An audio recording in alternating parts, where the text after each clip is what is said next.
Olá, seja muito bem-vindo. Estamos estudando o livro de Gênesis. Bora lá?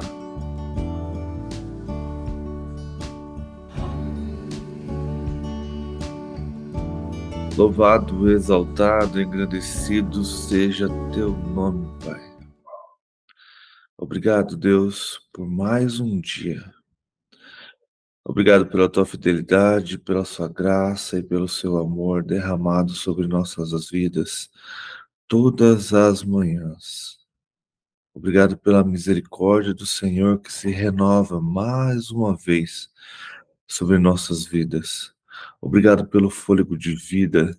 Obrigado, Senhor, pela saúde, pelo teto sobre nossa cabeça. Obrigado pelas nossas famílias. Obrigado, Senhor, pelo trabalho, pelo veículo, por tudo, Pai, que o Senhor tem nos dado, por tudo que o Senhor tem nos proporcionado.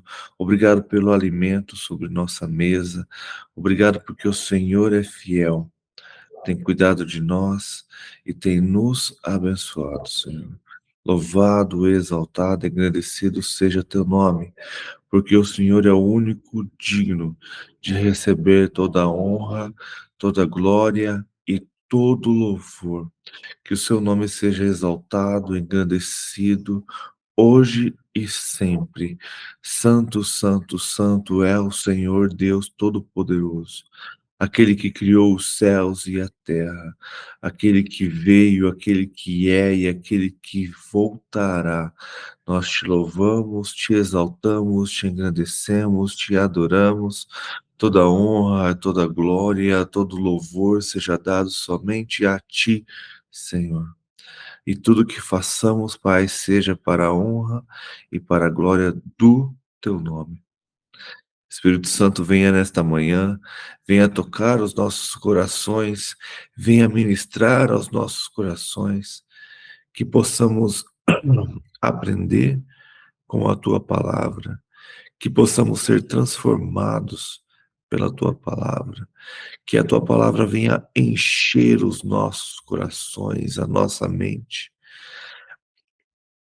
e que possamos viver segundo a tua vontade e segundo o teu querer, e que tudo que façamos, Senhor, seja para a honra e para a glória do teu santo nome, para que o Senhor seja louvado, para que o Senhor seja engrandecido hoje e sempre. Espírito Santo, derrama sobre nossas vidas os teus dons, derrama dos teus dons conforme a tua vontade e conforme o teu querer, Pai. Mas principalmente nesses últimos dias, que possamos ter discernimento de espírito, que possamos ter sabedoria, Pai, para viver os dias conforme a tua vontade e o teu querer, cheios do teu espírito, cheios da tua presença, para que possamos aprender a dizer não na hora certa e para que possamos também aprender a dizer sim na hora certa, que possamos aprender a dar cada passo e tomar cada decisão confiantes no Senhor e mostrando e entregando ao Senhor, para a honra e glória do teu santo nome, Pai. Abençoa a vida de cada um aqui. Só o Senhor conhece os nossos sonhos, os nossos desejos. Só o Senhor conhece as nossas dores e as nossas aflições. Derrama, Senhor, da tua cura, da tua transformação. Derrama, Senhor, das tuas bênçãos sobre nossas vidas. E que tudo seja para a honra e glória do teu nome, Pai, para que através da nossa vida o Senhor seja louvado e o Senhor seja exaltado hoje e sempre, Senhor.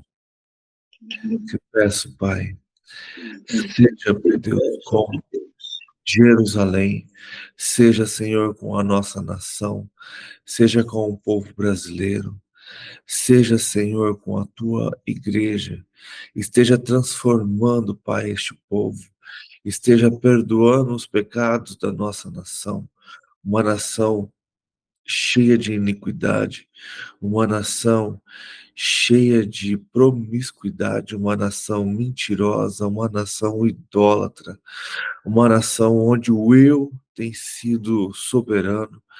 Senhor, desperta a tua igreja. Comece, Senhor, dentro da sua igreja a transformar as pessoas. Que as pessoas realmente parem de buscar o eu e comecem a buscar o Senhor. Que as pessoas parem com essa hipergraça, com este hiperamor e comecem a estudar a tua palavra e entender quem realmente o Senhor é. Que as pessoas comecem a entender que quem voltará não é mais o cordeiro, e sim o leão que vem para tomar posse de toda a sua terra. Vem, Jesus, e transforma os corações das pessoas, Pai. Derrama, Senhor, do avivamento que o Senhor tem prometido à nação brasileira, mas derrama um transformar, derrama no coração da liderança e da tua igreja o desejo de orar, orar e orar, até que esse avivamento venha, até que a transformação do teu povo venha, até que a transformação desta nação venha, mas nada será se não houver oração, Senhor. Que as pessoas desejem cada vez mais ter intimidade contigo para a honra e glória do teu nome, Pai. Te peço por Jerusalém, traga paz para aquele lugar, traga paz para o Oriente Médio, que a sua presença, Senhor, seja soberana naquele lugar, ao ponto das pessoas serem transformadas pelo teu Espírito, ou através de uma pessoa proclamando o evangelho do reino, ou através de visões e transformações, Pai. Mas que aquelas pessoas reconheçam Jesus como o Messias, Pai. Que todo o disfarce, Senhor, que toda transformação que a igreja romana colocou sobre Jesus caia por terra. E os judeus reconheçam Jesus como um irmão, como um judeu, e que eles entendam que Jesus é o Messias tão aguardado, para a honra e glória do teu nome, para louvor do teu nome, Senhor, para que todas as nações reconheçam Jesus como o Messias, para que as nações percebam que há um Deus soberano sobre Israel e sobre a sua igreja, e que cada vez mais esse avivamento, esse derramar do teu Espírito cresça sobre a tua igreja, sobre o teu povo, para que cada vez mais o evangelho do reino seja proclamado em todas as nações. Perdoa, Senhor, os nossos pecados e nos ensina, Senhor, a ter um coração igual ao teu. Nos ensina a perdoar, não guardar rancor, não carregar mais. Nos ensina, Senhor, a não sermos vingativos. Nos ensina, Senhor, a controlar o nosso eu, controlar a nossa palavra, para que possamos verdadeiramente perdoar e não mais carregar essas pessoas, Senhor. Livra-nos, Deus, de todo mal. Livra-nos, Pai, de toda cilada, de tudo que o diabo tem preparado contra nós. Que possamos estar revestidos do teu Espírito e cheios da tua presença. Presença, meu Pai, cheio da tua presença. Do teu santo nome, Pai. Para que o Senhor seja louvado, para que o Senhor seja engrandecido hoje e sempre, Pai. Continue falando conosco, continue ministrando aos nossos corações. Senhor, quero te pedir por este final de semana, por esses dias que vão decorrer, Pai, que o Senhor esteja agindo na vida dos teus filhos, Pai. Será um final de semana da festa da carne, Pai. E quantos dos teus filhos caem nessa cilada, Pai? Caem neste meio, Senhor. Que o Senhor esteja despertando-os, abrindo os teus olhos, que o teu Espírito esteja soprando em teus ouvidos. Saia dessa, fuja dessa, não entre nisso, para que o Senhor seja louvado e glorificado e para que o inferno seja envergonhado, Pai. Proteja, Senhor, as crianças. Proteja, Senhor, as famílias, Pai.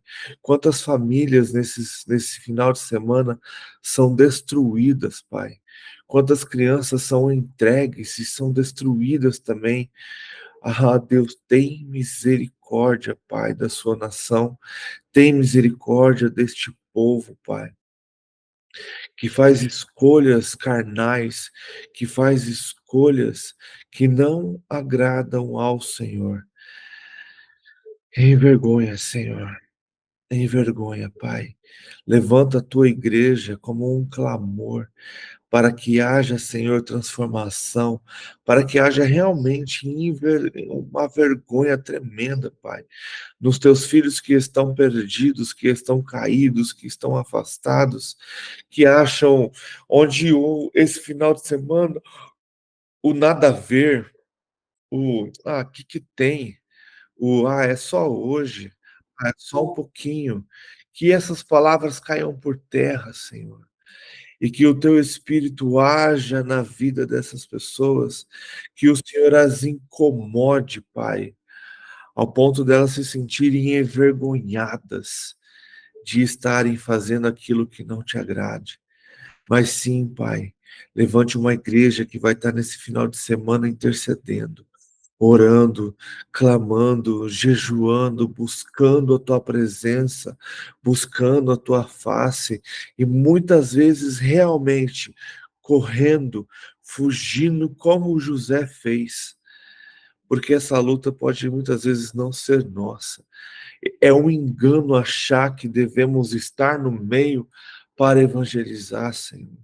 Muitas vezes não, muitas vezes temos que estar ou em casa de joelhos dobrados, ou realmente afastado em retiros, em encontros espirituais, Pai. Que este final de semana, Senhor, seja um final de semana onde o teu corpo, a tua igreja, louve e exalte ao Senhor verdadeiramente, Pai. Onde o engano caia por terra, Senhor. Onde a festa da carne seja frustrada e que seja com chuva, que seja como a sua vontade, Pai, conforme o teu querer. Mas proteja, guarde os teus filhos, Pai. Livra-nos de toda seta do maligno e de toda tentação, Senhor. Proteja, Senhor, a casa dos teus servos e dos teus filhos, que não estarão nas suas casas, que estarão de alguma maneira em retiros ou encontros de suas igrejas, Pai. Que o Senhor esteja guardando os teus lares, que os teus anjos estejam acampando ao redor das tuas casas, que o Senhor esteja protegendo cada família que estará viajando, que estará pegando a estrada, que o Senhor esteja guardando os teus filhos, a tua igreja, para a honra e para a glória do teu santo nome, Pai, para que o Senhor seja exaltado, para que o Senhor seja glorificado neste final de semana, Pai. E para que aquelas pessoas que não te conhecem entendam que o Senhor é um Deus soberano, um Deus justo, um Deus amoroso, mas que também é um Deus justo, um pai que corrige, um pai que não gosta da incredulidade, um pai que faz de tudo para resgatar e restaurar o teu povo. Nós te oramos e te agradecemos, Pai, por tua fidelidade, pelo teu amor, crendo na sua proteção, cremos, Pai, na sua graça, cremos que o Senhor é conosco e que nada nos faltará, porque já temos tudo que o Senhor tem preparado para nós. Louvado, exaltado e engrandecido seja teu nome, hoje e sempre, em nome de Jesus. Amém. Bom dia, bom dia. Bom dia, bom dia. Bom dia, bom dia, Bom dia. bom dia. Muito bom.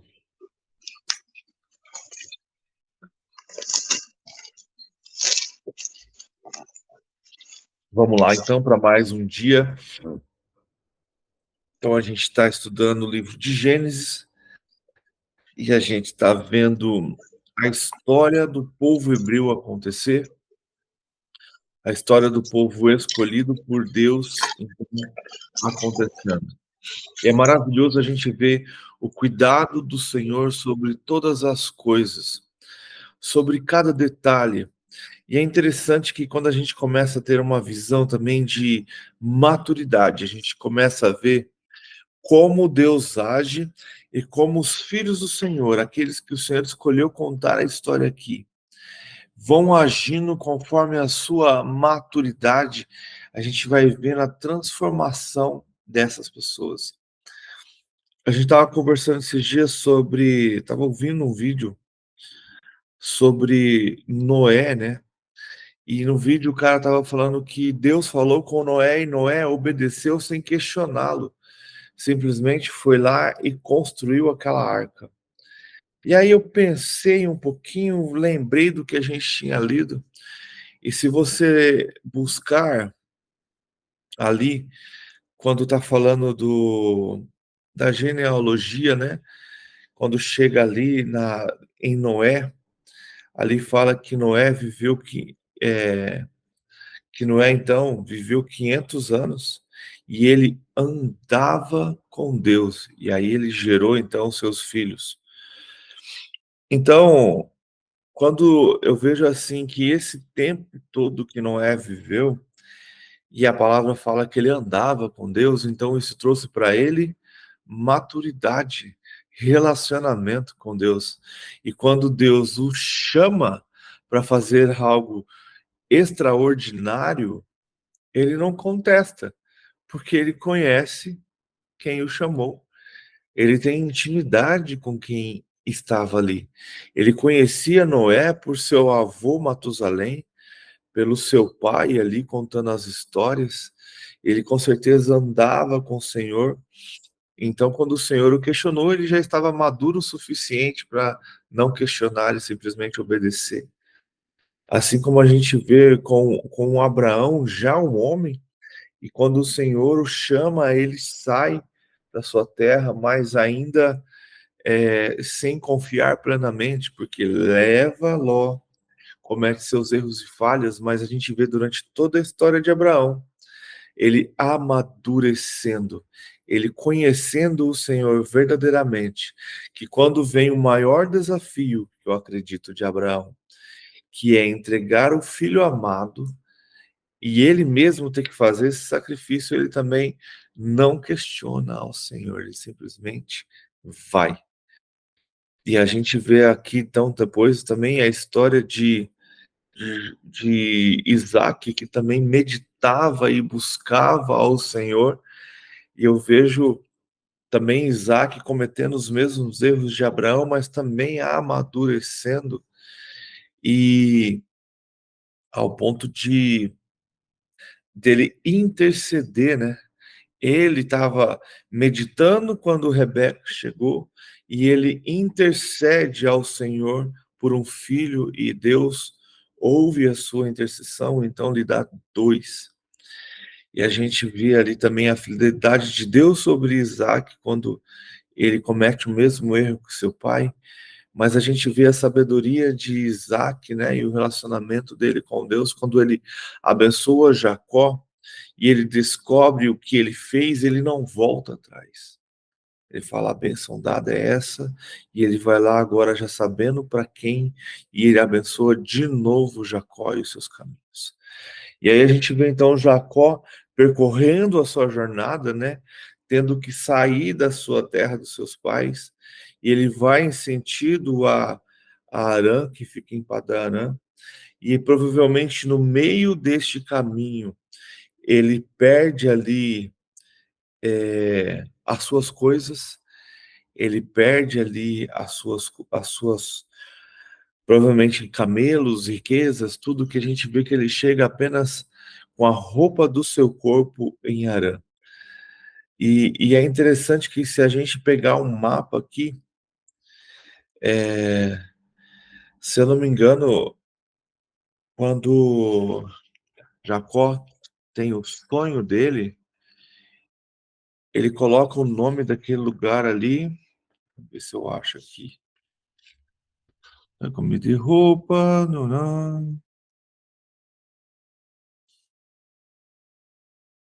E deu o nome de Betel àquele lugar, embora a cidade interior chamasse Luz.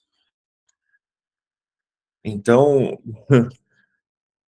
eles gostam de dar o nome de Betel.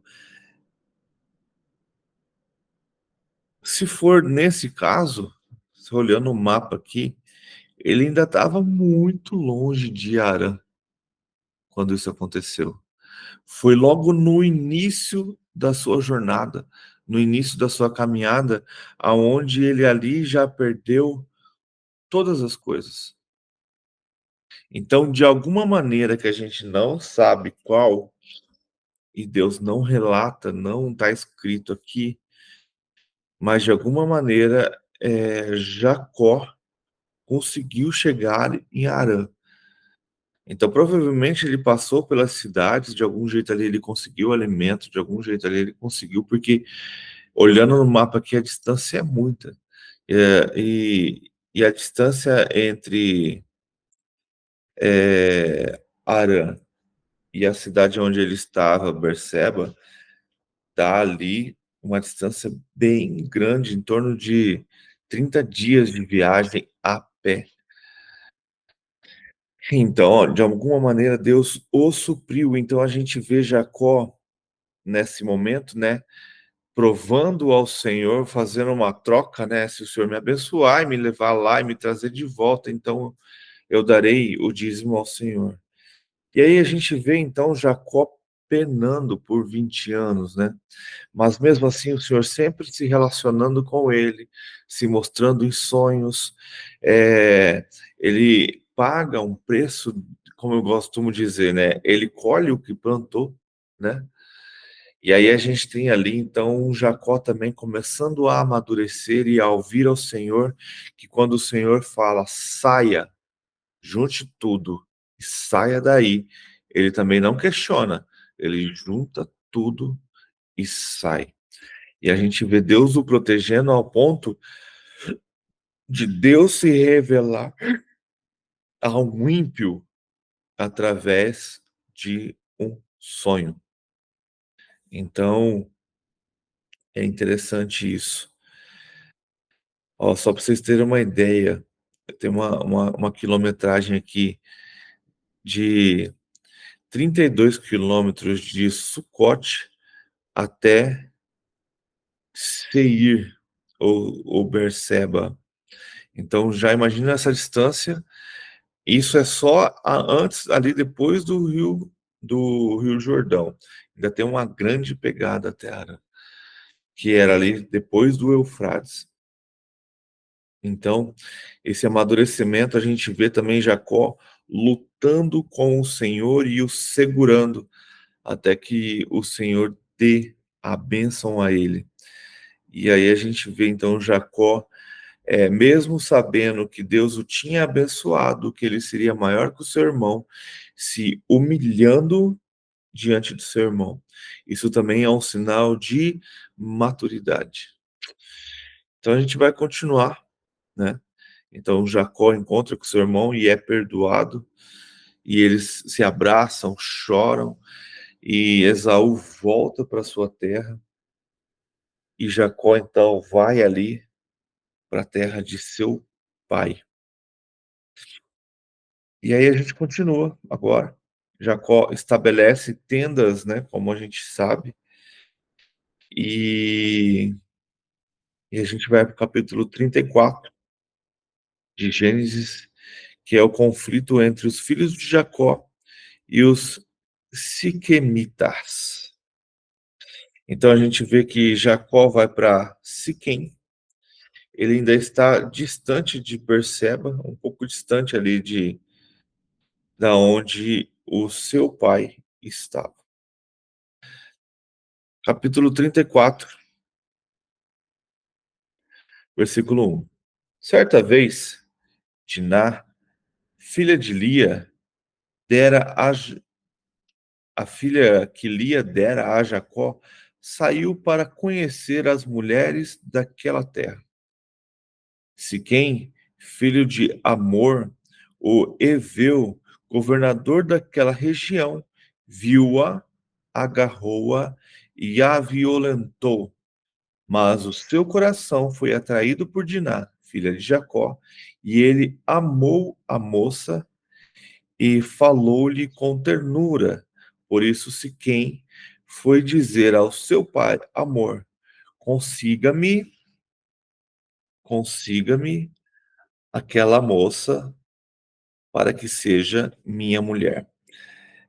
Aqui fala então que ele a agarrou. Então a gente começa a perceber aí porque os irmãos então ali de Jacó, os filhos de Jacó ficam tão irritados por causa de como foi a situação. Então fala que ele viu ela, agarrou e a violentou. A gente não presta muita atenção, mas só para a gente ter uma noção, vamos fazer conta? José ainda não tinha sido mandado para o Egito, certo? A gente vai ver José sendo mandado para o Egito alguns capítulos para frente. Ó. Só no 37, José então vai sonhar as coisas. Então a gente tem aqui Jacó vindo ainda ali, ficando um tempo naquele local. Então a gente tem Diná, ela, acredito eu, que ela é um pouco mais velha que Jacó, mas não muita coisa. Então a gente tem aqui, segundo alguns historiadores, e ouvindo também o próprio Rodrigo Silva, ele fala que Diná aqui, ela tinha 13 anos de idade. A gente sabe que para aquela época, para algumas culturas, já era considerado uma mulher. Porque a gente sabe que para aquela cultura ali, desceu o seu ciclo menstrual, elas já são consideradas mulher.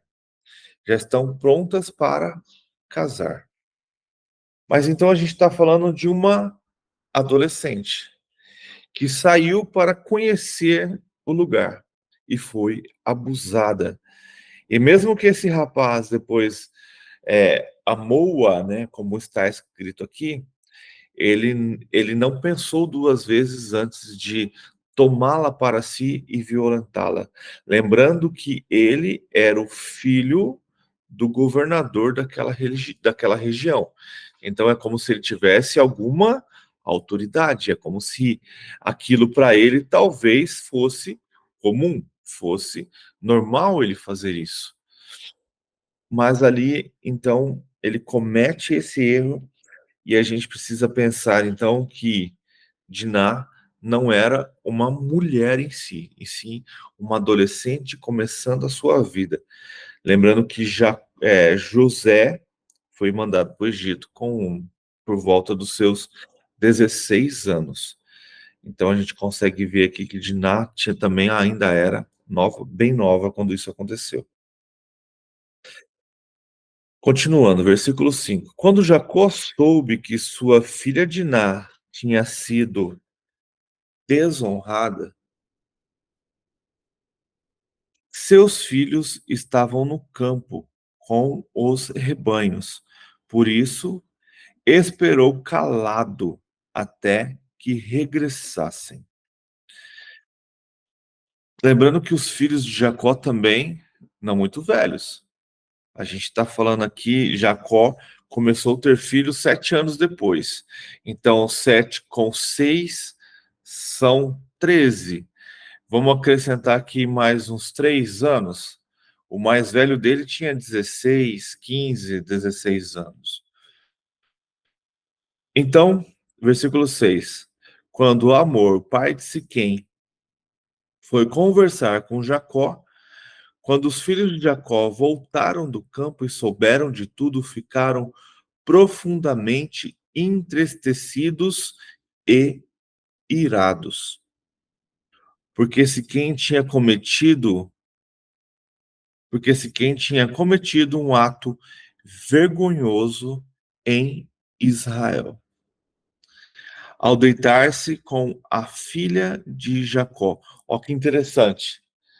Ele já está chamando todos os filhos, porque Israel não é um lugar. A gente não tem aqui um lugar ainda chamado Israel. Então aqui Moisés, quando conta essa história, ele já está chamando o clã de Jacó, né? Jacó, suas mulheres, seus filhos, seus servos de Israel. É a primeira vez que a gente vê na Bíblia todo o povo de Jacó sendo chamado de Israel, cometido um ato vergonhoso em Israel. E aqui está, ou contra, né? Israel, ao deitar-se com a filha de Jacó, coisa que não se faz. Versículo 8. Mas Amor lhe disse: Meu filho Siquém apaixonou-se pela filha de vocês. Por favor, entreguem-na a ele para que seja sua mulher. Casem-se, casem-se entre nós, deem-nos sua filha e tomem para si as nossas. Estabeleçam-se entre nós. A terra está aberta para vocês. Habitem-na e façam comércio nela e adquiram propriedades. Então o rei, o governador, rei, sei lá que vai ser ali, que fala governador, ele está fazendo um acordo, né? Ele está fazendo uma proposta para apaziguar o erro do seu filho, já que seu filho deseja casar-se com ela. Então ele está tentando ali fazer esse acordo com Jacó para que não haja um problema maior, para que não haja um conflito ali entre eles. E aí ele oferece, então, em troca da mão de Diná, a oportunidade de também casar com suas filhas e de estar ali, praticamente formar uma aliança, e ali estar em volta daquela cidade e ajudar, prosperar e a autoridade de ficar por ali, então. Versículo 11. Então Siquém disse ao pai e aos irmãos de Diná: Concedam-me este favor e eu lhes darei o que me pedirem. Altamente, aumentem quanto quiserem o preço e o presente pela noiva, e pagarei o que me pedirem. Então só me deem a moça por mulher. Então ele está ali, ele está, eu posso ver assim que talvez, né, em seu coração está sendo sincero. Bom dia, Vanderlei. Bom dia. Que em seu coração ali ele está sendo então sincero. Mas ele já cometeu o erro. Ele já fez a falha. Ele podia ter pensado nisso antes. Mas o que que ele fez? Não, ele tomou para ele. É aquele negócio, né? Depois de você ir lá roubar, você quer pegar aquilo para você e pedir: "Não, me dá isso agora, né? Pô, já usei, já comi, já aproveitei, agora me dá, é meu". Então ele podia ter feito esse pedido antes, né, de abusar da menina. Nós estamos lendo Gênesis 34, versículo 13. Os filhos de Jacó, porém, responderam com falsidade a Siquém e ao seu pai e a seu pai Amor, por ter Siquém desonrado Diná, a irmã deles. Disseram: Não podemos fazer isso. Jamais entregaremos nossa irmã a um homem que não seja circuncidado. Seria uma vergonha para nós. Daremos nosso consentimento a vocês com uma condição, que vocês se tornem como nós, circuncidando todos os do sexo masculino. Só então lhe daremos as nossas filhas e poderemos casar-nos com as suas. Nós nos estabeleceremos entre vocês e seremos um só povo. Mas se não aceitarem circuncidar-se, tomaremos nossa irmã e partiremos. A proposta deles pareceu boa a Amor e ao seu filho Siquém. O jovem que era mais respeitado de todos da casa de seu pai não demorou em cumprir o que pediram, porque realmente gostava da filha de Jacó. Aqui eu vejo duas situações interessantes. Os filhos, né, de Jacó, aproveitando e usando daquilo ali para descarregar sua ira e sabendo o que vai acontecer com essa circuncisão. Mas é algo interessante que eu vejo aqui, é Jacó continuando a cumprir o ritual, o pacto que Deus tinha feito com Abraão. Porque depois que fala lá que Abraão, então, faz a circuncisão em Isaque ao 8º dia, a gente não vê Isaque fazendo isso. Não é relatado. Isaque, então, depois do 8º dia que nasceu Esaú, Jacó, Isaque o circuncidou. Mas Isaque cumpriu, porque Abraão ainda era vivo. Então, Isaque circuncidou Jacó e Esaú. E a gente vê, então, aqui, a gente vê Jacó em outra terra, em Harã, onde essa cultura, esse costume não existia. E Jacó, então, tendo ali seus 10 filhos, né? 11 filhos, homem. O 12 ainda vai nascer. E ele, então, quando a gente ouve os filhos falando isso, significa que eles passaram por isso.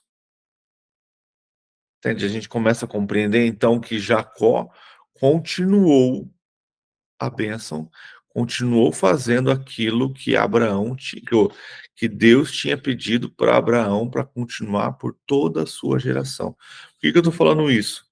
Porque quando a gente avança para o Êxodo, a gente percebe que isso é deixado um pouco de lado. Que durante os 40 anos que eles andaram no deserto, todas as crianças que nasceram não foram circuncidadas. Elas só foram circuncidadas depois que Moisés morre, e ali, quando eles vão entrar, então, em Canaã para tomar posse da terra. E Deus manda eles se purificarem e manda circuncidar a todos ali. Então, a gente está vendo Jacó cumprindo essa ordenança. Jacó fazendo isso com os seus filhos. E os seus filhos, então, usam de estratégia a palavra de Deus, que fala que nenhum entre eles poderiam ficar se não fossem circuncidados. Então, a gente tem ali eles usando desse artifício para criar uma situação que a gente vai saber qual é, que a gente já sabe, né, mas que a gente vai ler ainda, para com aquele povo daquela cidade. Mas é interessante, então, a gente vê Jacó continuando isso, mesmo sem estar relatado aqui. E a gente sabe o quanto Deus leva isso a sério, que quando Deus chama Moisés para voltar ao Egito, Moisés quase morre, porque ele não tinha circuncidado o seu filho. Vamos continuar. Eu vi a Val aí, hein, Vanderlei. Bom dia, Val.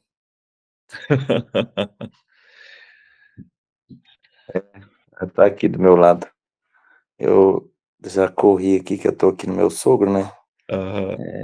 1.300 quilômetros longe de Campo Grande, então eu já levantei 4 horas, corri, tomei banho, voltei, deu tempo de eu abrir, falei, vou participar um pouco, porque tô meio afastado. Aí já vai ser 7 horas, né? Já vai ser 7 horas. Tá pensando que você estava com algum problema? Bom dia, pessoal. Bom dia. É, E aqui Éder, acho que os tempos tá mudado mesmo, que aqui tá um verão, rapaz. Pensa num calor que tá, acho que até pior que aí. Aqui tá frio. e tá fresquinho, Aqui tá 20 graus, tá fechado o tempo, nem sol tem. uma delícia. Ontem os vizinhos lá mandou uma imagem lá, falou que tava chovendo mesmo lá. Vamos lá, então. Versículo 20. Assim, Amor e seu filho Siquém dirigiram-se à porta da cidade para conversar com os seus concidadãos. E disseram: esses homens são de paz. Permitam que eles habitem em nossa terra e façam comércio entre nós. A terra tem bastante lugar para eles. Poderemos casar com suas filhas e eles com as nossas. Mas eles só consentirão em viver conosco como um só povo, sobre a condição de que todos os nossos homens, olha só, ele está falando isso para a cidade. Então, que todos os nossos homens, todos os homens daquela cidade, sejam circuncidados. Circuncidado como eles. Aí, ó, outro detalhe. Provando que todos os filhos de Jacó e todos os servos de Jacó eram circuncidados. Lembra-se que não é só os filhos, mas todos que habitam na tenda aonde o Senhor abençoou tinham que ser. E Jacó não tinha só filhos homens, mas também tinha servos. Lembre-se de que os seus rebanhos e seus bens e todos os seus outros animais passarão a ser nossos. Aceitemos, então, a condição para que se estabeleçam em nosso meio. Todos os que saíram para reunir-se à porta da cidade concordaram com Amor e com seu filho Siquém. E todos os homens e meninos da cidade foram circuncidados. Então, Amor conseguiu convencer todas as pessoas, todos os homens, né, daquela cidade do que precisava ser feito. Lógico que isso tinha vantagem, né? Tinha uma certa vantagem para eles. Só que é interessante essa fala aqui. Esses homens são homens de paz. Vamos continuar, versículo 25. 3 dias depois, quando ainda sofriam dores, 2 filhos de Jacó, Simeão e Levi, irmãos de Diná, pegaram suas espadas e atacaram a cidade desprevenida, matando todos os homens. Mataram a fio da espada Amor e seu filho Siquém. Tiraram Diná da casa de Siquém e partiram. Então, ao fazer aquele ato, Diná já foi para Siquém. Então, ao concordarem com o que eles iriam fazer, a gente vê então aqui Diná já indo para aquela cidade e ela já vivendo, né, como esposa de Siquém. E aí então seus irmãos vai lá, mata todos os homens porque todos estavam fragilizados. Então era fácil, né? E provavelmente eles devem ter feito isso à noite. E tira então Diná da casa de Siquém e partiram. Versículo 27. Que era uma vingança, né? Sim, com toda certeza. Lembra que eles estavam irados? Então, eles planejaram isso. Ali, quando eles pediram para que eles fossem circuncidados, eles planejaram isso. De alguma maneira, eles desejavam se vingar e sabia que isso ia acontecer. Cara, isso aqui foi muito premeditado, né? Versículo 26. Não, versículo 27. Vieram então os outros filhos de Jacó e passaram pelos corpos, saquearam a cidade onde a irmã tinha sido desonrada. Apoderaram-se das ovelhas, dos bois, dos jumentos e tudo o que havia na cidade e no campo. Levaram as mulheres e as crianças e saquearam todos os bens e tudo o que havia nas casas. Então, eles não só mataram todos os homens, a gente precisa entender também, a nossa visão muitas vezes, pelo menos, é muito aberta quando a gente fala de uma cidade, né? Porque a gente já imagina algo grande.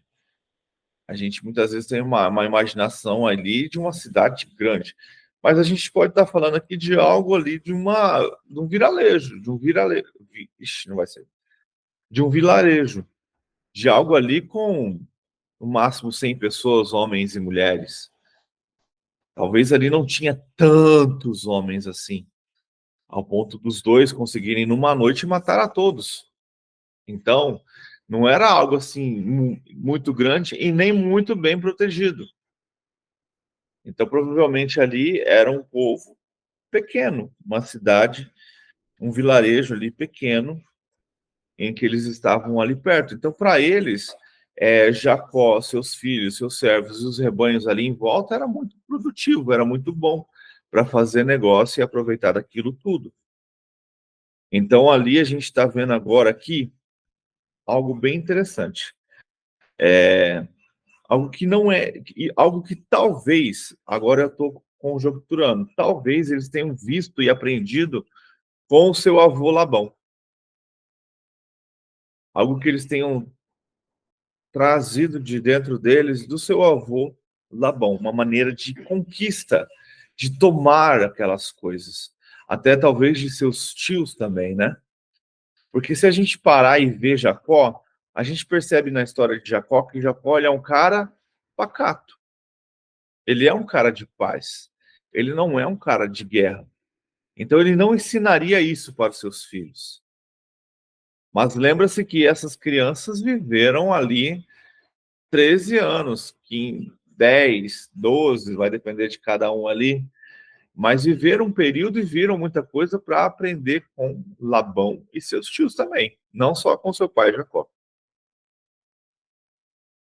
E aí eles cometem, então, todas essas coisas que aos nossos olhos parece ser terrível, mas tudo isso por vingança do que Siquém tinha feito com suas irmãs. E é bem interessante, porque quando você mata todos os homens, leva todas as mulheres, saqueia toda a cidade, a ideia é que não sobre ninguém para se levantar e vir se vingar do que a gente fez. Lembra-se que mais para frente, quando os reis, eles iam castigar um homem por causa de algo que ele tinha feito, não morria só ele, morria ele e toda a sua família. A gente tem isso bem claro com Daniel. Quando Daniel é tirado da cova, então aqueles dois homens são jogados na cova, né, os dois sápatras, e também sua família, para que talvez esses crianças não cresçam e não queiram vingança depois.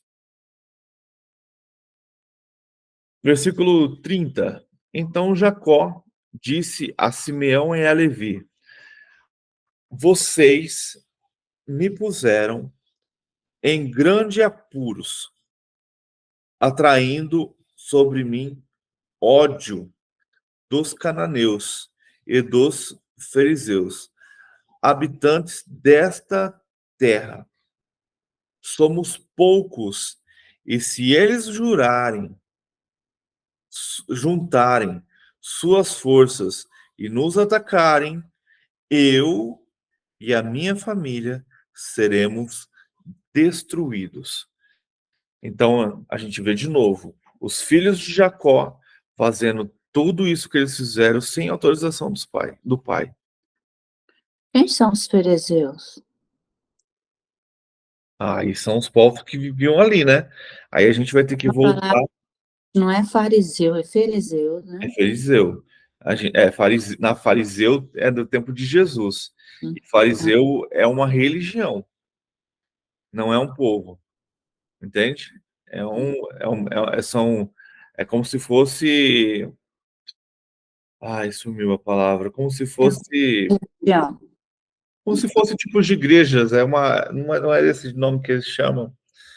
É como se fosse uma política, né? Uma tribo, como se fosse uma tribo. Os Algo fariseus, assim. os cananeus, É, né? não, os fariseus, né? Os Uhum. fariseus Fariseu. é como se fosse uma política, como se fosse um partido político. Entendi. Os fariseus, os saduceus, aquele povo da época de Jesus. Um povo novo de Jesus. Mas aqui são fariseus, Aqui são povos. não povos, assim como os cananeus.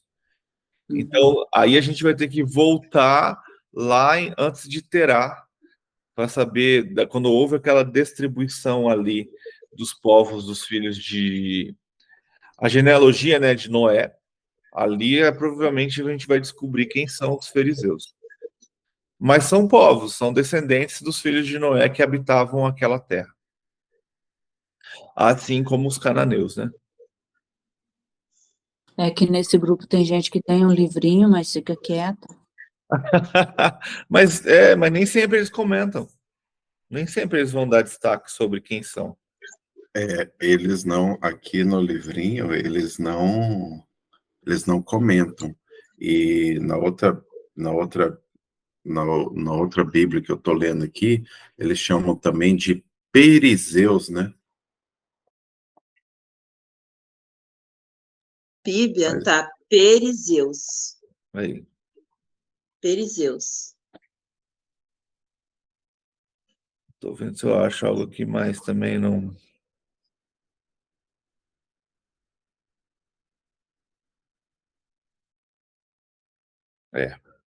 Não fala. Mas aí a gente teria que voltar. Não, é só. Eu compreendi que são São povos. povos, né? São povos. São povos. São povos. São moradores daquele povo, né? Moradores ali, naquela região, né? A primeira aparição desse termo está em Gênesis 13:7, onde Abrão e Ló se separam, porque ali ele fala assim: porque houve contenda entre os pastores de gado de Abraão e os pastores de gado de Ló. E neste tempo, os cananeus e os perizeus habitavam na terra. Você percebe que esses dois povos sempre, eles são citados juntos, né? Cananeus. Tanto aqui quanto aí, onde você leu. Gente boa, né?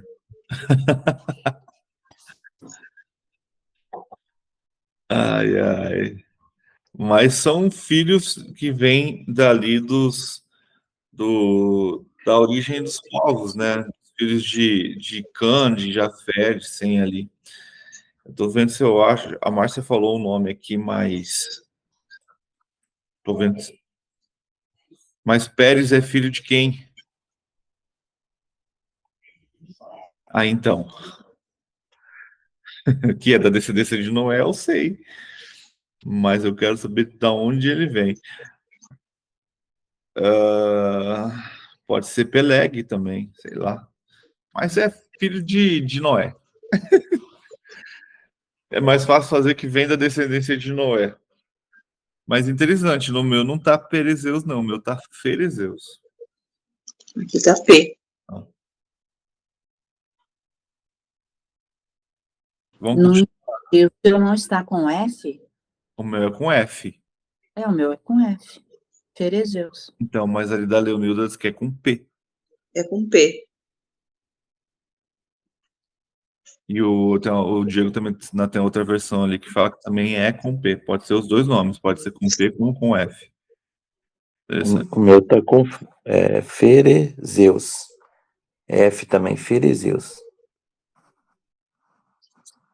Ah, com P ou com F é uma descendência só. Um povo só.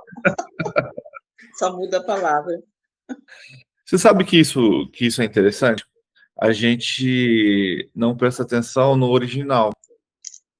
Então, as traduções muitas vezes podem trazer esses pequenos diferenças e esses pequenos erros por causa do original. Porque o original, a palavra em hebraico, muitas vezes ela traz essa diferença e essa possibilidade. Só para a gente terminar, então, Jacó fica bravo com seus filhos, né? Fala que o que eles fizeram pode causar muito problema para eles. E eles terminam, né, no versículo 31, falando, mas eles responderam, está certo ele tratar nossa irmã como uma prostituta? E aqui, na Bíblia, termina a história de Diná. Eu achei aqui no Google, falou assim, os perizeus ou ferezeus, em hebraico, são um grupo de pessoas mencionado diversas vezes na Bíblia como tendo habitado em Canaã antes da chegada dos judeus. Sim, normal. É o que está acontecendo aqui. Porque os judeus são os filhos de Abraão. Então, quando Abraão vai para Canaã, eles já estavam lá. Mas não fala de quem que eles são descendentes? Deixa eu ver. Porque, tipo, os cananeus a gente sabe que são descendentes de Cã, né? Mas, enquanto ela procura ali, então aqui a gente termina a história, a gente inicia e termina a história de Diná. Diná, ela não é mais, até onde eu sei, ela não é mais citada, né, nessa história, que a gente vai ver. E a gente não sabe o que real acontece com ela. Lembra-se, ela foi abusada. Então existe dentro da tradução oral do povo hebreu algumas situações para Diná. É só para falta de conhecimento. A Bíblia não relata, a gente não tem certeza, é caso histórico, tradução oral. Mas Suas origens são desconhecidas. As origens até as origens raciais são desconhecidas. é mistura de povos, É. é mistura de povos. Mas aí, então, a gente tem essa tradução oral sobre Diná, que eu acho bem interessante. Não vou bater martelo nenhum, mas é interessante a gente ter uma visão do que é pensado sobre ela. Então, o povo hebreu, na sua tradução oral, eles têm a visão de que nisso que aconteceu com Diná, dela ter sido abusada pelo rei de Siquém, e os seus irmãos, então, matarem todos os homens até Siquém, Diná ficou grávida dentro dessa tradução oral. Existe a possibilidade de Diná, então, ter ficado grávida desse abuso. E por ela ter ficado grávida de alguém que não fazia parte do clã, existe a possibilidade de Diná ter fugido, dela não ter mais ficado ali com os seus pais e seus irmãos. Existe a possibilidade dessa criança ter sido dada para alguém, porque não fazia parte daquilo ali. Existe a possibilidade de Diná ter dado essa criança e fugido e ido embora. E na tradução oral dos judeus, de alguns rabinos, eles acreditam que Diná pode ter sido a mulher de Ló, E a gente sabe que Ló acontece nesse contexto dessa história de Gênesis. A história de Ló é mais ou menos nessa mesma época aqui de Abraão e Jacó. A gente não sabe qual época, mas é nesta época aqui também. E existe também a possibilidade, segundo a tradição oral, dessa criança que nasceu de Diná, que ter sido adotada pelo... Agora eu não vou lembrar o nome do cara. Eu não vou lembrar o nome do cara, mas pelo egípcio, que ela no futuro seria a mulher de José. Então, os rabinos fazem toda essa tradução, fazem todo esse contexto, trazem toda essa história para fazer uma ligação, para trazer para dentro da história deles. Eu não vou contestar, porque não sei, não está na Bíblia, eu vou ficar com o que está na Bíblia, mas é legal conhecer a história. Mas acredito que eles gostam de fazer toda essa trama para trazer ali que José, ainda assim, indo para o Egito, casou-se com uma hebreia. Então, eles trazem essa trama ali, então, de que essa esposa de José, no futuro, lembra-se que José aqui ainda era uma criança, então lá na frente, quando José casa com a mulher dele, que tem um nome super difícil, eu não vou lembrar agora, que ela era filha de um egípcio, né? Mas em nenhum momento fala a descendência dela, se ela era egípcia ou não. A gente, vendo ele casando com uma egípcia, acredita-se que sim, mas os rabinos gostam de trazer esse contexto histórico, então, de que Diná teria ficado grávida dessa situação e de que essa criança teria ido para o Egito adotada por essa pessoa. E aí, lá nesse futuro, então, José casaria com ela e então José continuaria a linhagem casando-se com uma hebreia e não com uma egípcia. E isso traz dentro do contexto ali, eu acredito, principalmente do contexto rabínico, é a mão de Deus traçando tudo aquilo para que aquela geração não se perca dentro do povo egípcio, né? Bem curioso, né? Essa maneira deles raciocinarem, mas é bem interessante a história, né? Como eles vão contando, como eles vão narrando, e quando eles colocam ali, então, a possibilidade, né? Alguns concordam, outros não, mas quando eles colocam a possibilidade ali de Diná ter, então, saído do meio daquela família e casado com Ló, é bem interessante também. O Éder, Jacó teve uma filha só, né? Sim. Então, quando ali ele fala, Amor fala, poderemos casar com as suas filhas e eles com as nossas, ele está falando do clã inteiro, né? Porque os seus servos possivelmente tinham filhas, que Sim. não são relatadas aqui porque não, vamos dizer assim, não tem motivo de relatar, né? Então está falando disso, né? De casarem com as filhas também de todo o seu clã ali, né? De toda a sua família, né? Que se a gente parar para pensar, provavelmente foram as mulheres com que os filhos de Jacó acabaram casando, né? Entendi. Pode ser, né? A gente também não tem relato de onde eles foram buscar mulheres. Mas, realmente, o Jacó tinha... quando a gente vê ali Jacó saindo de Harã, fala que ele tinha servos e servas, né? Então, provavelmente, os servos tinham também filhos e filhas. E também ali a possibilidade dos filhos terem filhas, e ali, na verdade, está também querendo criar toda querendo ou não fortificar a cidade, né? E agora, ao término desse capítulo, ficou maior ainda, porque eles levaram as mulheres e as crianças, ou seja, levaram para o seu clã. E olha que interessante. Então, vamos pensar assim, colocando pessoas que morrem com a idade, com o tempo e tal, mas quando Jacó vai para o Egito, a gente tem aqui um período de vão por aí, no mínimo 20 anos,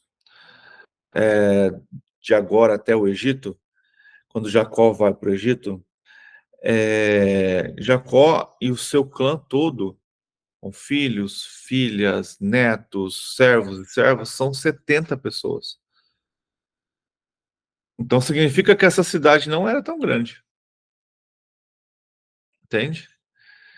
Então, quando ele pegou ali, matou todo mundo e levou as mulheres e as crianças, não eram tanta gente.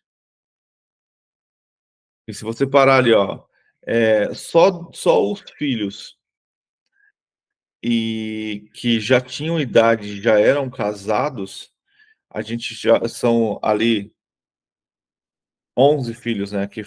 Benjamim, acho que ainda era muito novo para ser casado. Mas então os outros 10 filhos provavelmente já eram casados, tinham sua esposa. Então já dá 20. Vamos colocar que cada um ali já tinha pelo menos um filho ou dois. A gente já vai chegando perto dos 30. Então a gente tem ali uma média de umas 20 pessoas, ou até umas 30 pessoas só de servos e servas de Jacó. Bastante gente, né? Fechou, gente? Vamos estar orando então para a gente encerrar? Dona Leonilda, pode orar para a gente? Tudo bem. Amém. Vamos orar. Paizinho querido, aqui nesse momento estamos, Senhor, para te louvar, te agradecer por esse momento que passamos na tua presença, Senhor, por essa leitura, Senhor, que tem sido, Senhor, essa semana, que foi tão maravilhoso, Senhor, estar aprendendo de ti, Senhor. Pai, que nós possamos ter a perseverança, a constância, a paciência, a fidelidade, Senhor, em ti, Senhor, assim como foi com Abraão, Isaac, Jacó, eles tiveram a perseverança, Senhor, em ti, meu Pai, e a paciência também, Senhor. Pai, nós pedimos, Senhor, nesse momento, Senhor, eu te peço, Pai, sobre as famílias, Senhor, que aqui, Senhor Jesus, nós vamos, Senhor, aqui nesses dias, Senhor, passar por essas festas da carne, Senhor, que nós possamos, Senhor Jesus, fugir. Igual o Éder falou aqui, nós vamos fugir, se esconder, Senhor, para que nós não venhamos pegar de surpresa, Senhor. Pai, guarda a nossa casa, nossos filhos, Senhor. Venha cobrir com o teu sangue, Senhor. É no teu nome que nós te pedimos, Senhor. Guarda, Senhor, a cada um de nós, as nossas famílias, Senhor amado. Ó, Papai querido, sabemos que o Senhor é conosco, Senhor. Pai, que nós possamos, Senhor Jesus, ter, Senhor Jesus, aleluia. Pai, que nós possamos fugir, Senhor, de tudo isso, Senhor, que está acontecendo, meu Pai. Não deixa, Senhor Jesus, nossos jovens, nossas crianças, Senhor, ser atraídos, Senhor Jesus, por isso, Senhor. Mas que o Senhor possa estar usando, Senhor, a nossa mente, Pai, aleluia, a nossa boca para nós nos fugir. Pai, é somente em Ti que nós conseguimos isso, Senhor. Somente em Ti, meu Pai. Pai, abençoa cada um, Senhor, esses dias, Senhor. Muito obrigado, Senhor, por tudo que o Senhor tem feito, Senhor, por nossas vidas, Senhor. Eu te peço, Senhor, pela vida de cada um, por cada família aqui presente, meu Pai. Muito obrigado, papai querido. Não só hoje, mas para todos sempre, papai. Abençoa também ali, Senhor, Israel. Ó, papai querido, aquele povo, Senhor, aquelas mulheres muçulmanas, Senhor, que elas venham, Senhor, entender, Senhor, e compreender que somente o Senhor é o nosso Deus, somente o Senhor faz, Senhor. Abençoa também a nossa cidade, a nossa nação, os governantes, Senhor. Pai, a cada um, Senhor amado. Cobre com teu sangue, Senhor, que eles venham ter, Senhor Jesus, a inteligência, para que eles venham, Senhor Jesus, compreender que o Senhor é o Rei da nossa nação, o Senhor é o Rei que reina sobre todas as nossas vidas, Senhor. É o que eu te peço, Senhor, e nós te pedimos em nome do Pai, do Filho e do Espírito Santo de Deus. Amém. E assim a gente finaliza mais um estudo, mais uma leitura. Que Deus possa te abençoar e que você possa ter cada vez mais sede de conhecimento da palavra de Deus.